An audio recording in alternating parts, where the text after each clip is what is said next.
자, 시작합니다. 도자기 15세기 분청사기. 밑에 그림 한번 봐주시죠. 분청사기 그림.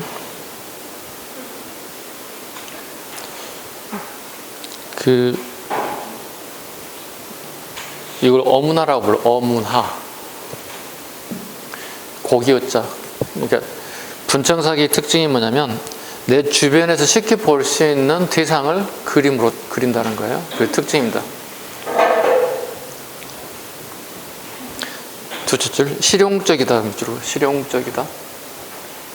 내 주변에 있는 어떤 대상을 쉽게 내 그림에다 집은 그 대표적인 어문화. 물고기들과 꽃을 그리는 어문화라고 그러죠. 16세기 백자. 창자보다 깨끗하고 담백, 순백의 고상을 풍겨서 선비들이 좋아한다. 대표적인 나와 있는 게 백자항아리. 그러니까 우리 도자 중에서 가장 만들기 어려운 품목 중에 하나가 백자항아리예요. 이 백자항아리 가장 만들기 어렵다고 얘기합니다. 크기도 크고요.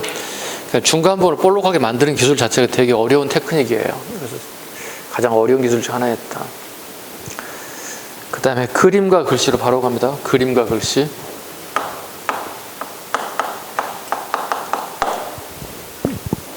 15세기. 아까 했던 내용 반복되네요. 안견, 강희안, 신숙주.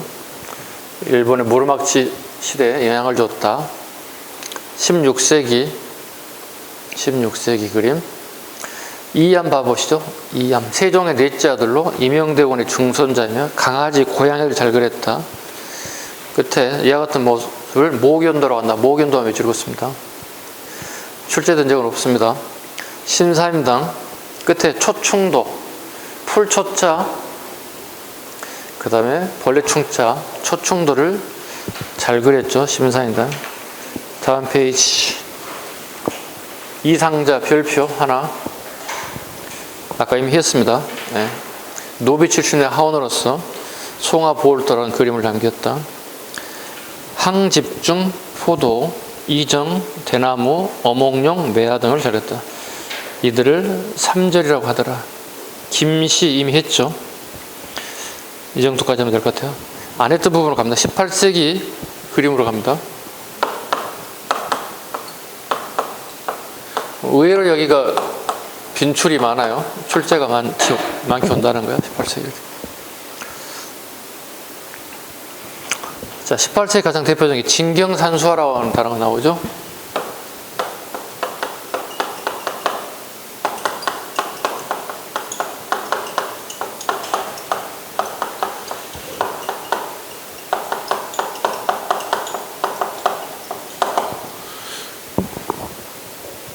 진경산수화가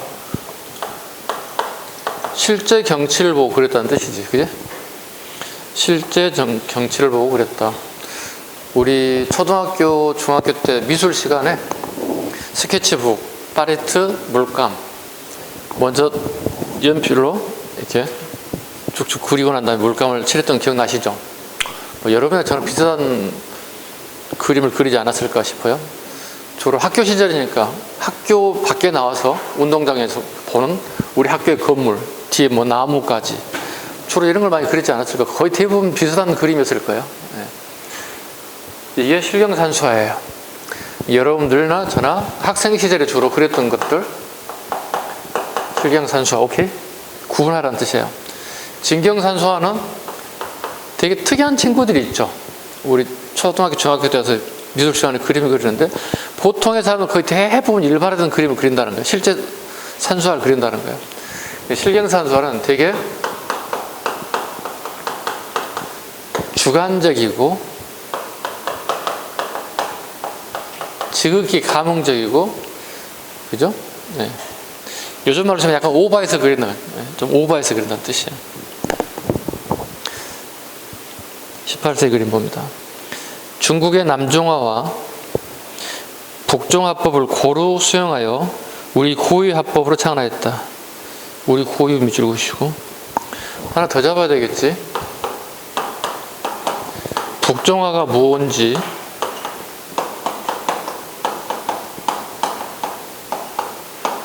남종화 무언지 일단 먼저 잡아야 되겠지. 사대부들이 주로 그린 그림을 남종화라 불러요. 북종화는 전문 하원들이 주로 그리는 걸 북종화라 불러요. 쉽게 해서 각 대학의 미대 나온 친구들이 전문적으로 그림을 그린 친구들이 있어. 뭐 초등학교, 중학교, 고등학교 미술 계속 했던 친구들, 미대 가가지고 그린 그림을 주로 북종화. 전문가 그림이나 생각하면 돼. 사대부는 양반들이 그리는 거예요. 이건 비전문가들이 그리는 거예요. 요 두 개가 합쳐진 그림 형태를 얘기하고 있더라. 특징을 가지고 있더라. 그 대표적인 게 정선이에요. 정선입니다. 오른쪽에 인왕제식도 한번 가보시죠. 오른쪽 그림 봐봐. 인왕 잘라봐. 서울의 서쪽에 인왕산을 그린 거야. 재색은 비가 오고 구름 낀 모습을 한자로 재색이라고 불렀어. 살짝 적어.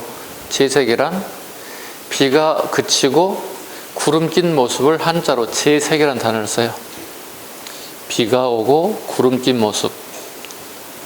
도는 그림이니까. 그래도 비가 왔네? 구름이 꼈네? 이걸 과장해서 그렸다는 거야. 좀 과장해서 즉흥적, 감흥적인 표현 방법을 썼다. 진경산수화의 가장 핵심은 뭐냐면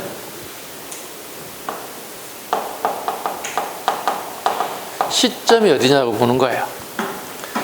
시점에 볼 시자야. 내가 어느 지점에서 그 광경을 보고 그리냐에 따라서 그림이 달라진다는 얘기죠.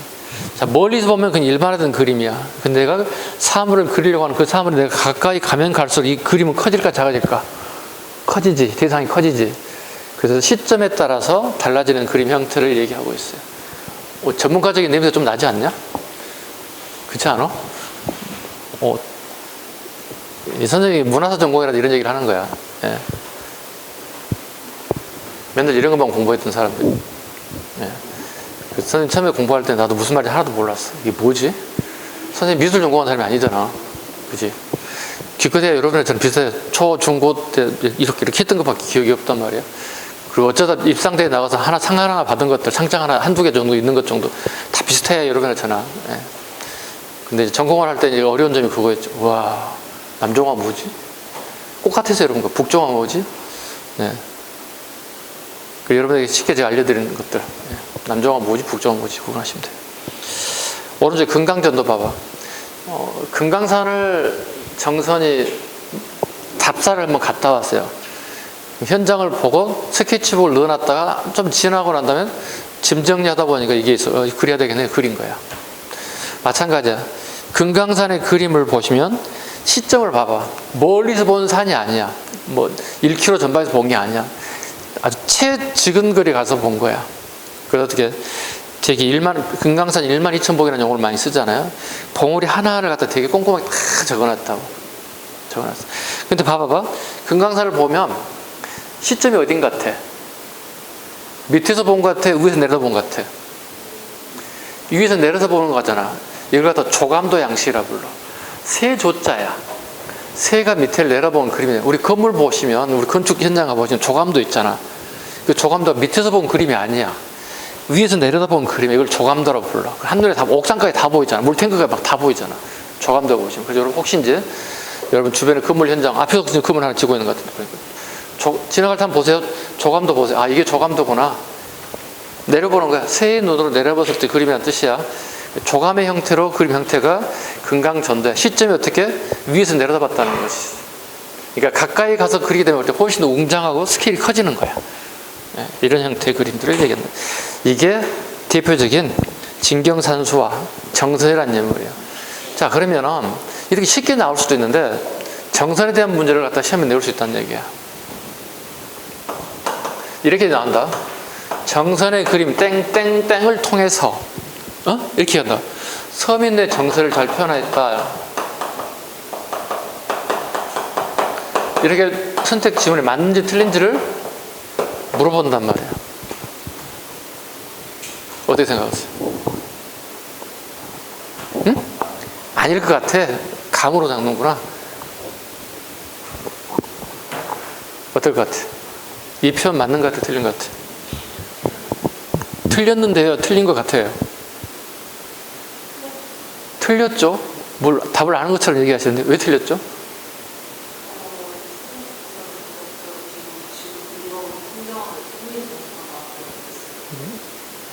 아, 그렇게 되는 거예요?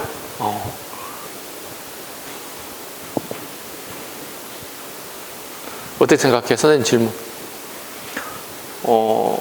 정선의 그림 두 점을 통해서 서민들이 정서를 잘 표현하고 있는 것 같아요? 아닌 것 같아요? 이유를 얘기해 보세요.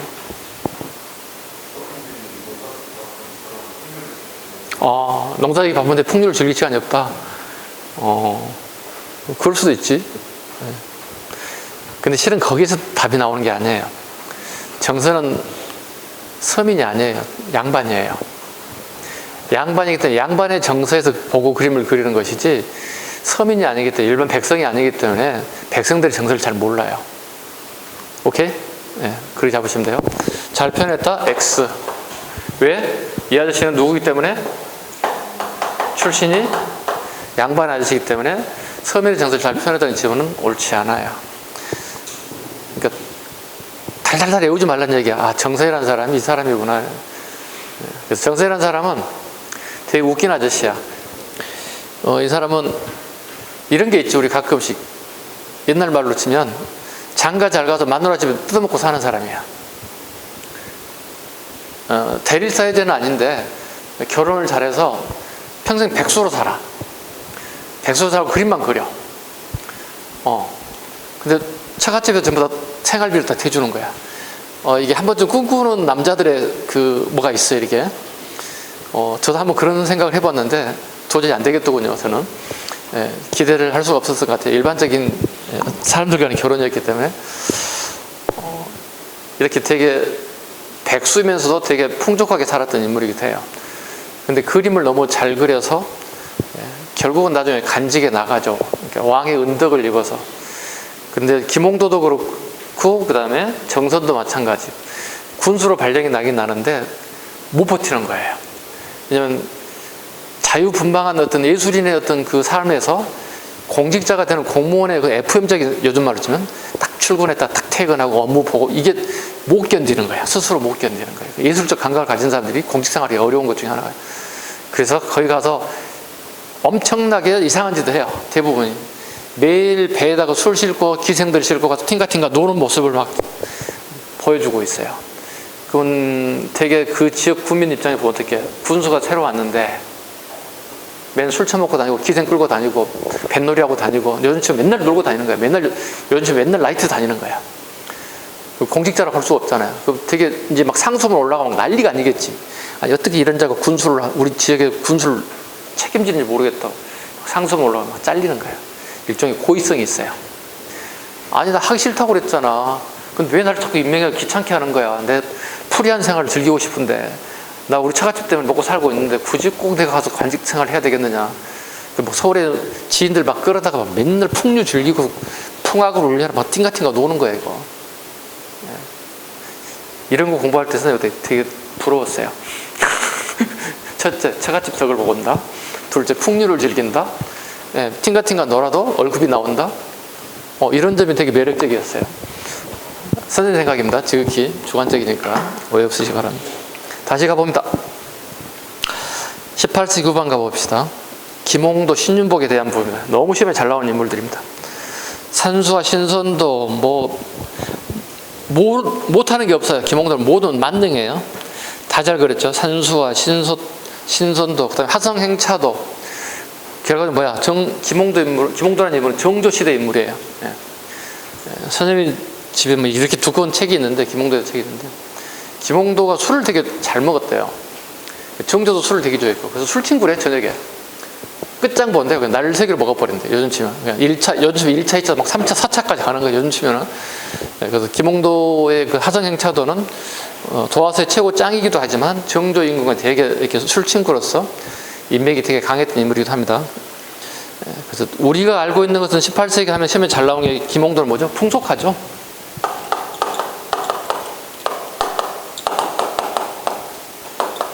풍속합니다.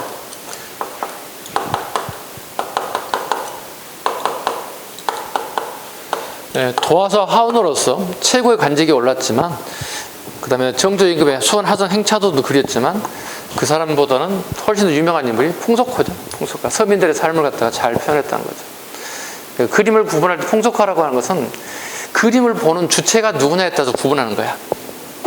왕실에 보면 왕족화가 되는 거고, 그죠? 일반 서민들을 주로 보게 되면 풍속화가 되는 거예요. 그림을 보는 주체가 누구냐고 보는 겁니다. 김홍도의 풍속화. 신윤복. 신윤복은 김홍도 밑에 있던 사람이에요.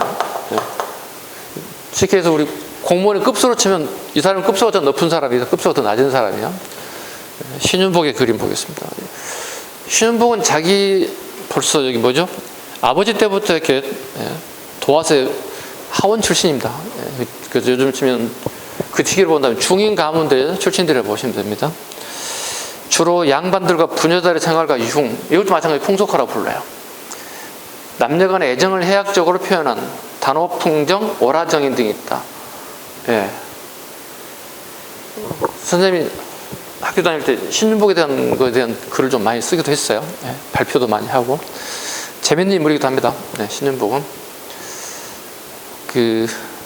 주로 여인들의 그림 나오면 무조건 신윤복 잡으시면 됩니다. 여인들의 그림들 주로 많이 그리는 인물이다. 대표적인 인물이 단호풍정, 그 다음에 오라정인. 오른쪽 그림 한번 봐보시죠. 오라정인. 신윤복의 그림이거든요.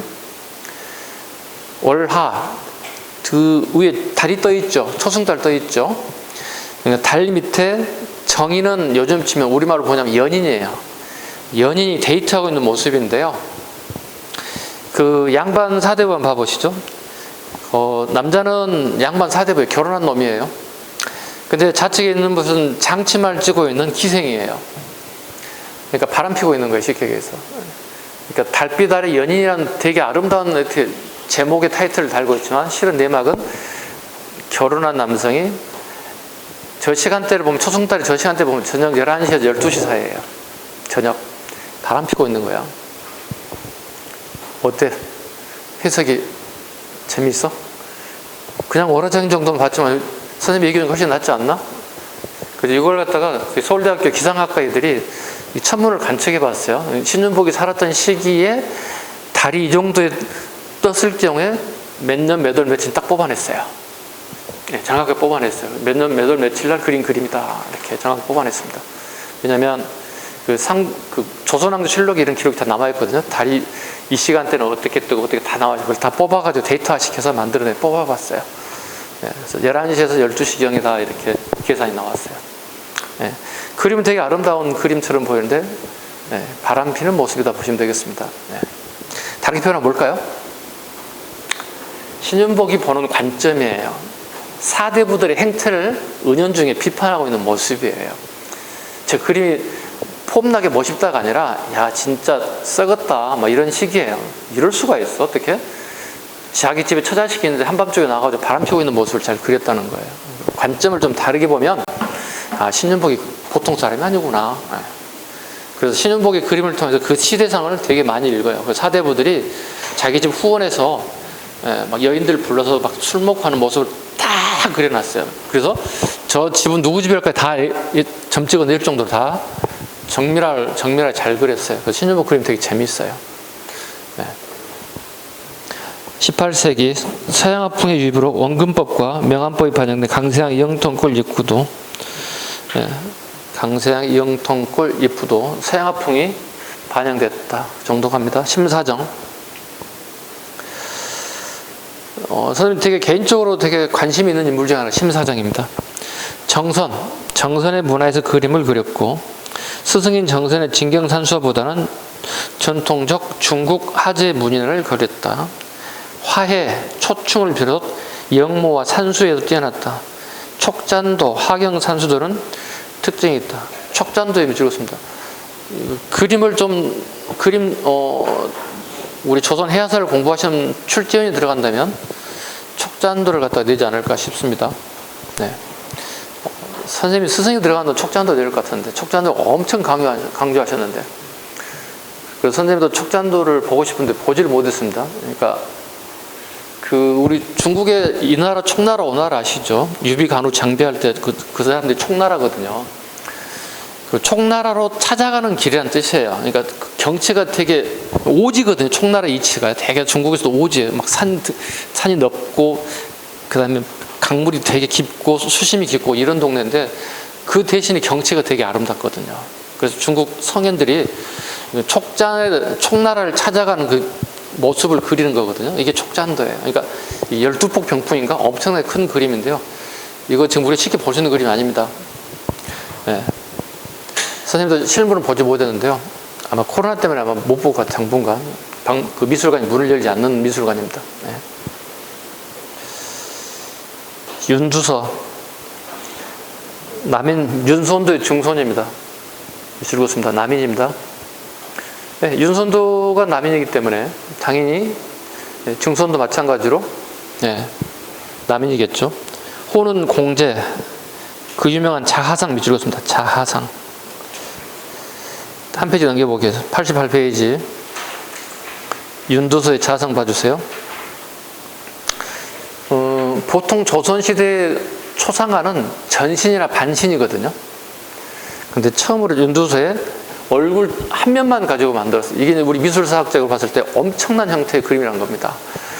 되게 정밀하게 그렸어요. 털 하나하나까지 다, 수염 하나하나 다 그렸어요. 그래서 윤두서의 자하상. 다시 앞으로 갑니다.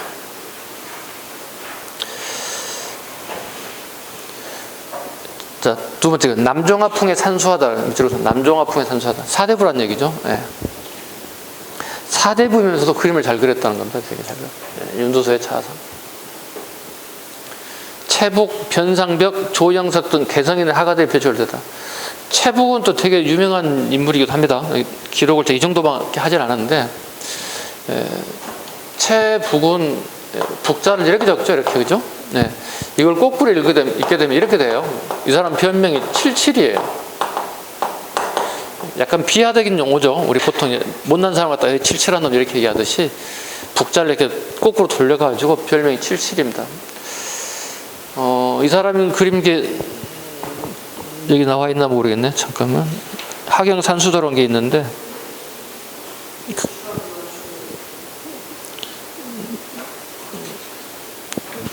안 나와 있네요. 이게 있어요. 선생님 말로 할게요. 나올지 할지 모르겠지만 채북의 그림은 보통 이제 산수화를 주로 많이 그리는데 액자를 이렇게 한번 그려볼게요. 이렇게 산이 이렇게 대부분 막 그리죠. 이렇게 대부분 사람들이. 그리고 이게 대각선으로 이렇게 물이 흐른다고 이렇게. 그리고 여기는 이렇게 돌들이 이렇게 놓여 있어요. 띄엄띄엄 이렇게 있다고. 그리고 여기는 이제 통상 풀들이 이렇게 잡초들이 이렇게 그리는 그림을 많이 그려요. 그리고 풍류를 즐겨 배를 띄운다고. 배를 띄우고 여기 사대부들이 이렇게 앉아서 여기서 낚시하는 모습들 주로 이렇게 많이 그린다고. 이게 전통적인 우리 해야의 수법 중에 하나였는데 그림을 이렇게 그려요. 그리는데 여기에 이 사람 특징은 사람을 집어넣지 않아요. 그 특징 중에 하나가 77의 그림이에요. 이 사람 또 애꾸눈이기도 해요. 얼마나 성질이 고약스러웠는지 돈 많은 아저씨들이 그림 한 장 그려주라고 돈 준다고 이렇게. 보통 지금도 하가들이 그렇게 해요. 좀 하기도 해요. 유명 하가겠다면 그림 하나 그려주세요. 이렇게.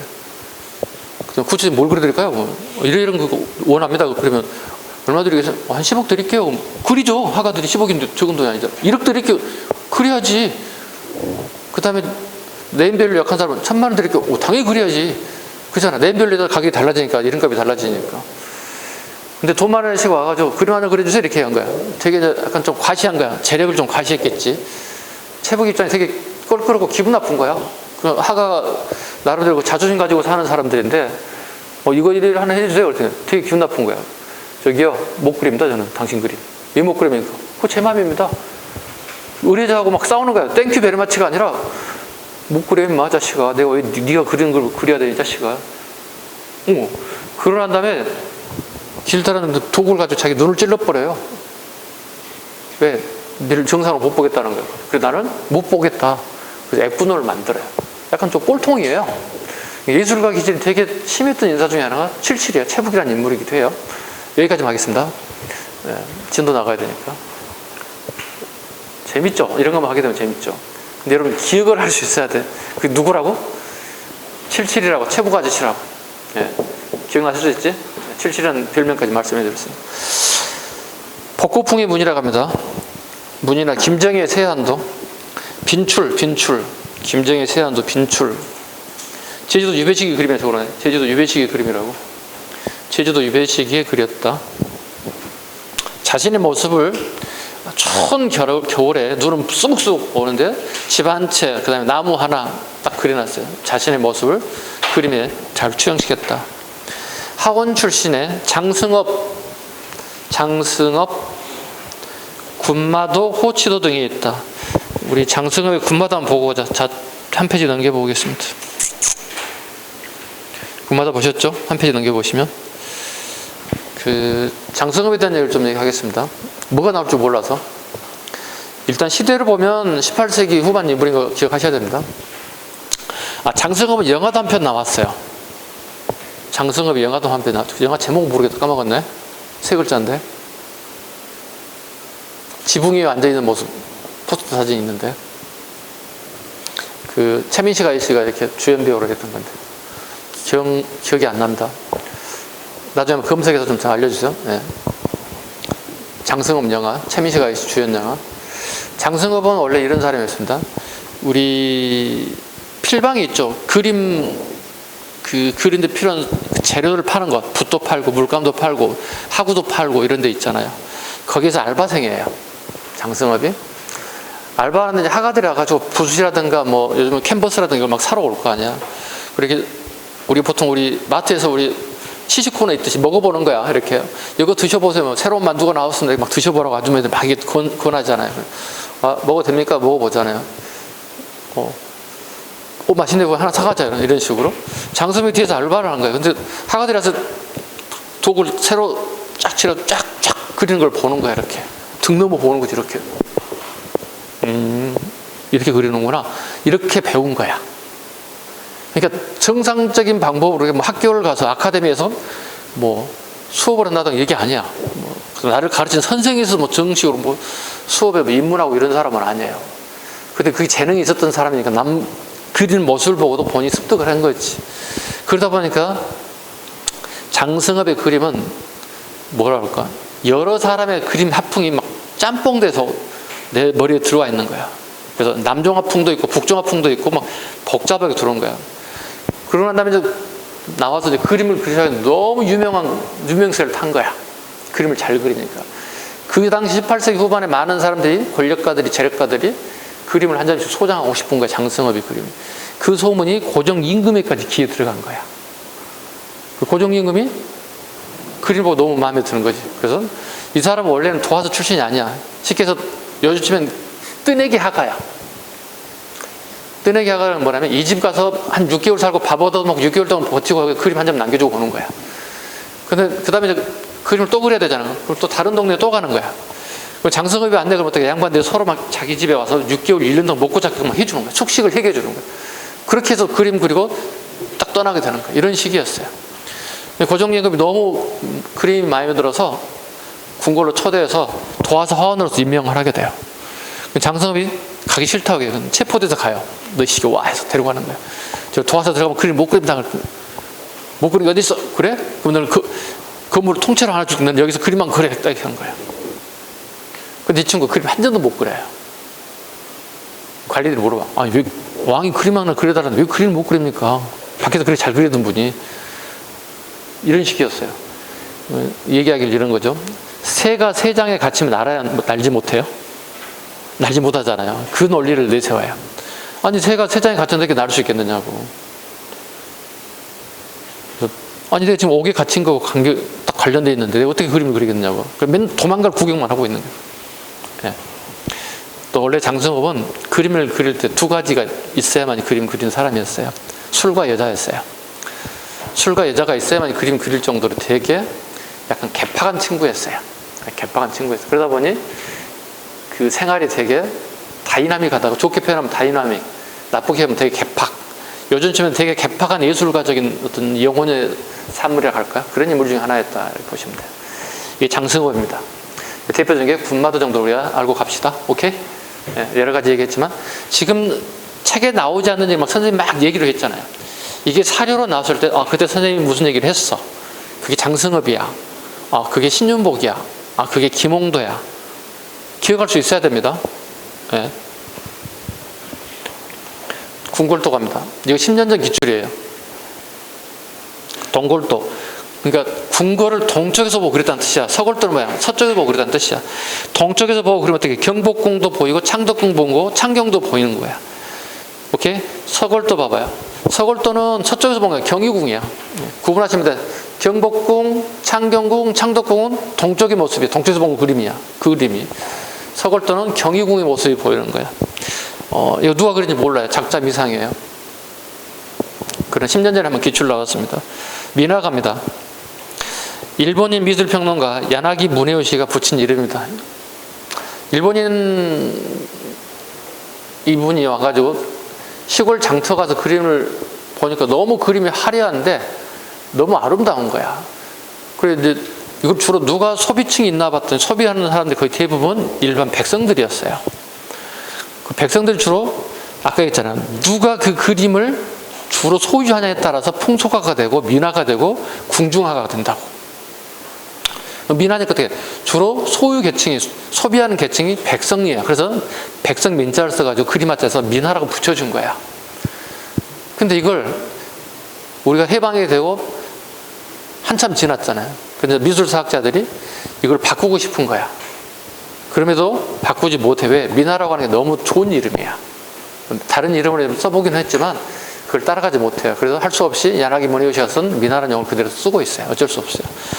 자, 봅니다. 서민 생활의 양식, 파격적인 구성, 아름다운 색채를 주로 만든 되게 화려한 색채를 좀 띠고 있죠. 대표적인 작품 까칭이 호랑이 호작도 한 페이지 넘겨볼게요. 제일 밑에 그림 봐보시면 까치의 호랑이 있죠. 네.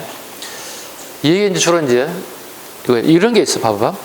양반 사대부부 집에 갔더니 되게 고상한 그림이 딱 걸려 있어. 벽에 막 산도 있고 뭐 일반인들도 저거 하나 나도 가지고 싶은데 우리 집에 나도 하나 그리고 싶은데. 네. 근데 비싸서 그럴 수가 없잖아요. 유명 작가 그림을 우리 여러분 알다시피 유명 작가 뭐 10억, 20억, 100억짜리 집에 그릴 수 있어요, 여러분들? 그리지 못하잖아요. 재벌급 돼야 뭐 100억짜리 건물, 100억짜리 이렇게 그림 하나 그릴 수 있잖아요. 웬만하면 자기 집보다 더 비싼 값이잖아요. 100억짜리 넘어가는 집들 같은 집 그림 같은 경우. 시장에 갔더니 10,000원짜리래. 10,000원 주고 막 파는 거야. 이게 민화예요. 그래서 자기 집에 가서 그런 거야, 이게. 그 대표적인 게 거기에 까치의 호랑이에요. 봐봐. 호랑이는 권력자를 얘기해요. 세도 정치가예요. 그 다음에 까치는 약하죠. 호랑이에 비해서. 이건 민을, 백성을 얘기해요. 다르게 표현하면 그림을 보는 요령 중 하나가 여기는 이제 좀 축약시켜서 그림을 이렇게 줄이다 보니까 칸 안에 넣어야 되니까 그렇지만 봐봐. 까치와 호랑이가 가까워지면 가까워질수록 세도가가 힘이 빠졌다는 얘기가 되는 거고 멀어지면 멀을수록 세도가 힘이 세기 때문에 백성이 멀리 한다는 거예요. 무서우니까. 오케이? 혹시 나중에 여러분들이 까치 호랑이 그림을 실제 미술관에 가서 봤을 때 그 거리를 보라고, 디스턴스를 보라고. 가까운지 멀은지. 가까우면 어떻게? 힘 빠지니까 무시하는 거야, 이제 백성들이. 근데 무서워서 경계하기에서 좀 떨어져 있는 이런 모습. 이게 그림 보는 요령 중에 하나예요. 자, 이제 오른쪽 서해 가봅시다. 이광사 동국진체 언교체라고 답니다. 이광사의 호가 언교기 때문에 그렇습니다. 단아한 글씨를 잘 썼다. 단아한 글씨라고 하는데 실은 원래는 큰 글씨를 잘 썼어요. 표현하게 되면. 그러니까 밑에 보시면 동국진체 해남 대흥사에 대웅보전에 있죠. 즉 요즘쯤은 부처님 모시는 가장 큰 건물을 갖다 대웅보전이라고 하는데 엄청 큰 글씨를 잘 쓰는 인물이에요. 그래서 이광사가 썼다 해서 동국진체 또는 온교체라고 합니다. 같은 동시대 인물 김정희라는 인물이 있습니다. 나이차가 꽤 많이 나이 차는 인물, 동시대 인물이에요.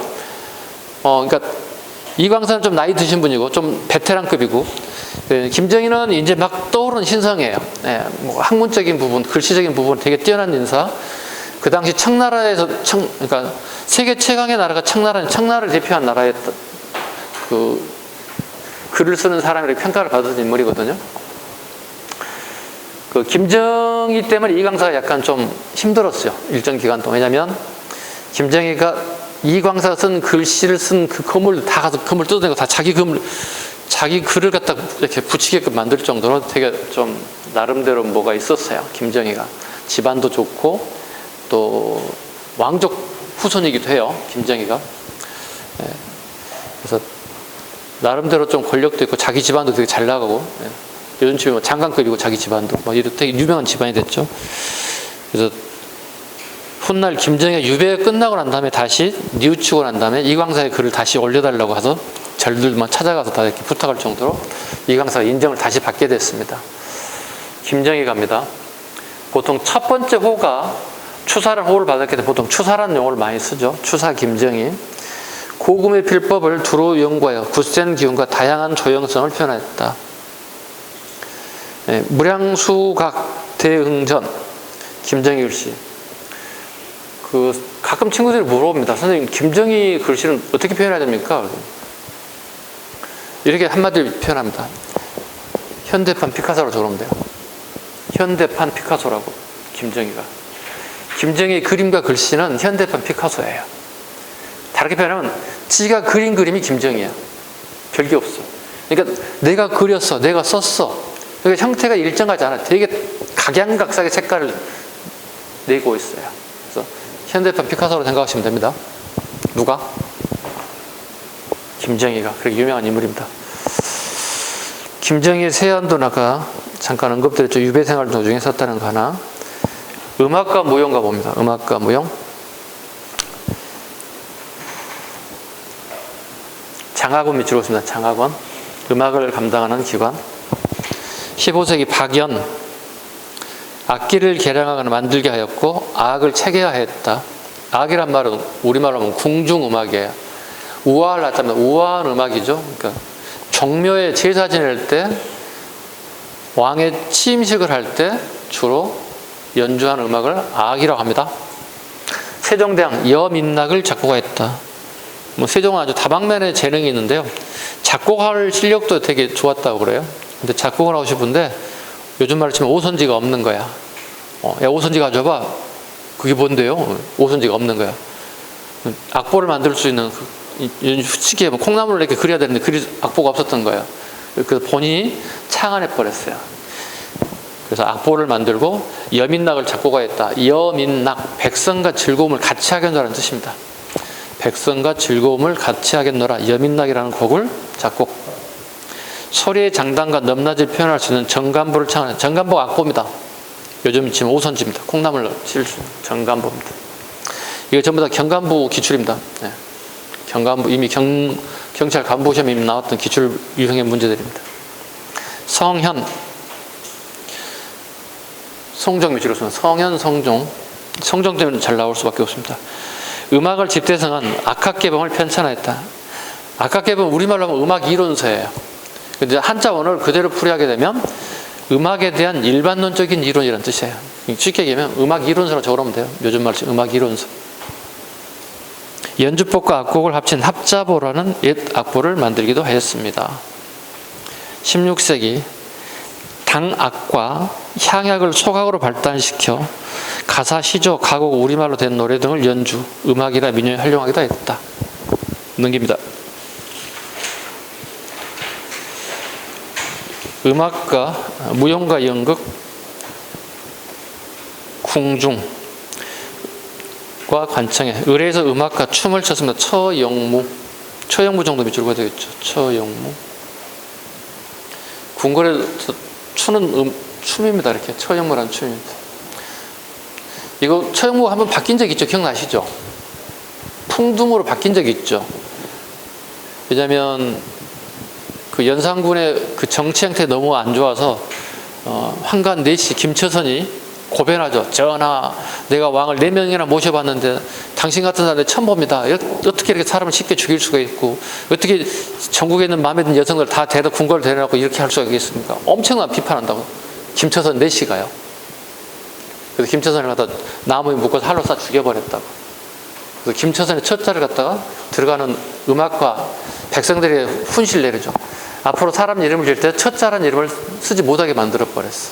김처선 내시를 죽이면서. 그래서 이 처영무가 풍둠으로 바뀐다고. 저거 연산군데 풍둠으로 명칭이 바뀐다고. 연산군 때 초용모란 춤이 풍둠으로 음악 이름이 바뀐다고. 여기 첫 자가 이 사람 넷인데 연산군에게 이러면 아니 되옵니다 막 고변했다가 화살로 맞아 죽은 인물입니다. 그래서 저 새끼는 꼴도 보기 싫어, 첫자 들어간 이러면 다 바꿔, 이렇게 해서 바꿨던 일화가 있는 인물이기도 합니다. 민간, 농악, 무당, 숙무, 산떼놀이 등등등등이 있다 정도 가겠습니다. 여기 중간중간에 기출이 있으니까 좀 풀어봐 주시고요. 여기까지 근대 정치는 다음 시작하겠습니다.